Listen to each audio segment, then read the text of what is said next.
Today we're talking about 529 plans or college savings plans, and I just want to go over the 5 questions that I get asked most frequently. And let's start with the biggest concern that parents have when they establish one of these accounts, and that's, what if my child does not go to college? Well, I'll use my kids as an example. I have a son, Jack, and a daughter, Gwen.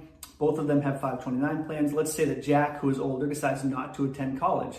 Well, in that situation, we could take the funds that are in his account and we could move them over to Gwen's account. She could use that for her college costs. Now, let's just say that Gwen follows her brother's lead and she also does not attend college. Well, we could change the beneficiary from her to me or to my wife, Emily. We could use it if we were going to go back to school. We could also make it a niece or a nephew if we were feeling really generous. Now, if those don't apply to you, what you can do is you can take the money back out of the 529 plan. What you have contributed to it will always come back to you income tax and penalty free. But if you do have growth, that growth on the account will be taxed as ordinary income plus a 10% penalty. So again, you do have options if your child decides not to attend college. Now, the next question that I get is, what happens if my child attends school in a state different from where I've established the plan? So Jack can go and have North Carolina 529 plans, but as long as they choose a qualified higher educational institution, whether it's in Massachusetts or South Carolina, that is not a problem.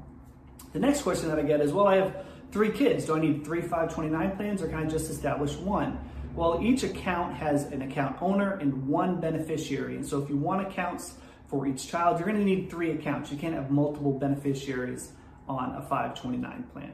The next question is, who can contribute? If I establish a 529 plan, can my parents contribute to it? Could Emily's parents contribute to it? Could a generous neighbor put money into our kids' 529 plan? And yes, third parties can contribute to these accounts. They're pretty flexible as far as who can deposit money into them. The last question that I get is, how do I find a good 529 plan? Well, the first thing that you want to understand is whether or not your state offers a state income tax deduction for using the 529 plan that they have established.